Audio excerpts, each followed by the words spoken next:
গতকাল রাতে ভিজিয়ে রেখেছিলাম কলার ডাল। আমি এখন বড়াটা ভেজে নেব। আর আজকে আকাশ দেখুন একেবারে পরিষ্কার আছে আপাতত। তো বড়াগুলো ভেজে নিচ্ছি, সবই ভাজা হয়ে গেছে, এটা লাস্ট ব্যাচ, আমি খাবো।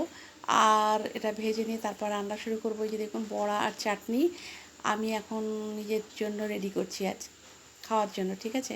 তো আমি এখন খাচ্ছি, এই যে দেখুন। তারপর একটু বিছানাটা গুছিয়ে নিচ্ছি।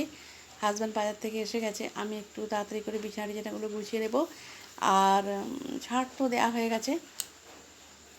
তারপর রান্না করে নিয়েছি, মানে কিছুটা করেছি, ভাত আর কাটোয়া নোটের শাকের তরকারিটা করে নিয়েছি। আর অনেক মিস্ত্রি কাজ করেছিল, প্রচুর কাছাকাছি করেছি, সেগুলো এখনও ভাঁজ করা হয়নি।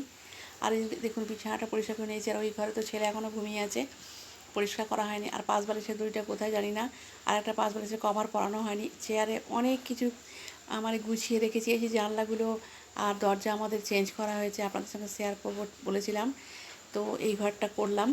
আর এই যে এখানেও অনেক গুছিয়ে রেখেছি, আপাতত গুছিয়ে রেখেছি, তারপরে আবার জায়গা রাখবো, কারণ প্রচুর কিছু। এই যে বালিশটার এখনও কভার পরানো হয়নি, তো আগে না গোছালে কাজ ঠিক জায়গায় রাখতে পারবো না। আর যে শাক আর তরকারি ভাত হয়ে গেছে, আর চিকেনটা করছি। তারপর রান্নাঘরে অনেক কাজ আছে, বাসনটা মাজবো, আর রান্নাঘরে সবজি খোসা সেগুলো সব ফেলতে হবে। তারপর মুছে নিচ্ছি। ঝাড় তো আগেই দিয়ে রেখেছিলাম তো। আর মিস্ত্রি যা নোংরা করে গেছিলো কয়েকদিনের মধ্যে আমি সব পরিষ্কার করে নিয়েছি। বালি এখনও কিছু মাঝে মাঝে বালি একটু লাগে, তো যাই হোক সব পরিষ্কার পরিচ্ছন্ন করে মুছে টুছে নিয়েছি। আর কাছাকাছিও সবই মোটামুটি হয়ে গেছে।